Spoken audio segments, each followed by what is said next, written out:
In the village of Adukrom, where the sun painted the earth in golden hues and the scent of fresh palm wine filled the air, lived an old woman named Mama Abena.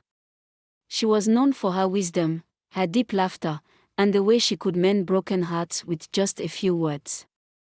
The villagers often sought her counsel, for she had seen many seasons and carried the stories of generations in her memory.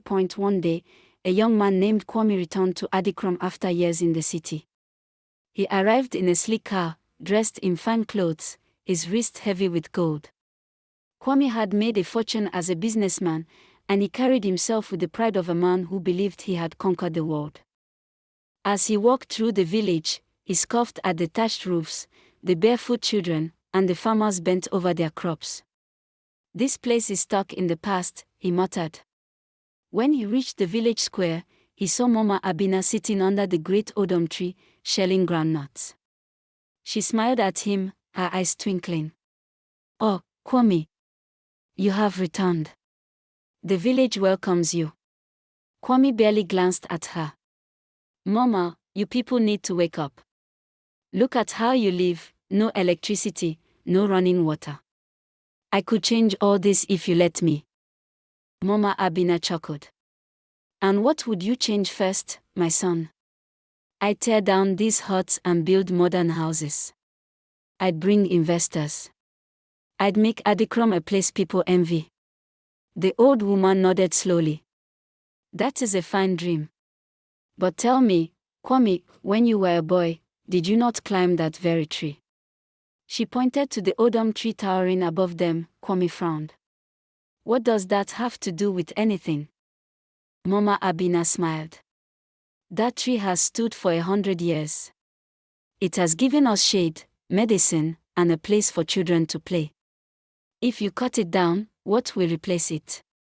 A tall building with no soul." Kwame waved her off.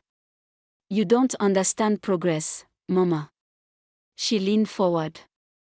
"Perhaps. But I understand balance. You have money, yes. But do you have peace? When was the last time you sat still and listened to the wind?" Kwame opened his mouth to argue, but something in her gaze silenced him. She patted the ground beside her. "The night has its own wisdom. Sit with me." Reluctantly, Kwame sat. For the first time in years, he listened to the crickets, the distant hoot of an owl, the rustling leaves. "You see," Mama Abena said, "wealth is good, but if it makes you forget where you came from, it is empty. A man who cannot sit in silence with his own heart is poor, no matter how much gold he carries." Kwame said nothing. But the next morning, instead of ordering workers to demolish the old huts, he sat with the village elders. He asked questions. He listened.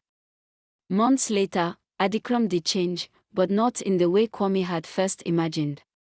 He built a school, not a skyscraper.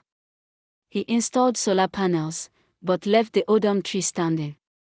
And when visitors came, he didn't boast about his riches, he told them the stories Mama Abena had shared with him. One evening, as the sun set in fiery hues, Kwame brought Mama Abena a gift, a beautifully carved stool. "For your wisdom," he said. She laughed. "Oh, my son. The greatest gift you could give me is seeing you remember who you are." And so, in Adukrom, the proud young man learned that true strength was not in wealth or power, but in humility, in roots, and in the quiet lessons of those who had walked the path before him. Moral: a tree without strong roots will fall in the storm. A man who forgets his past will lose his way.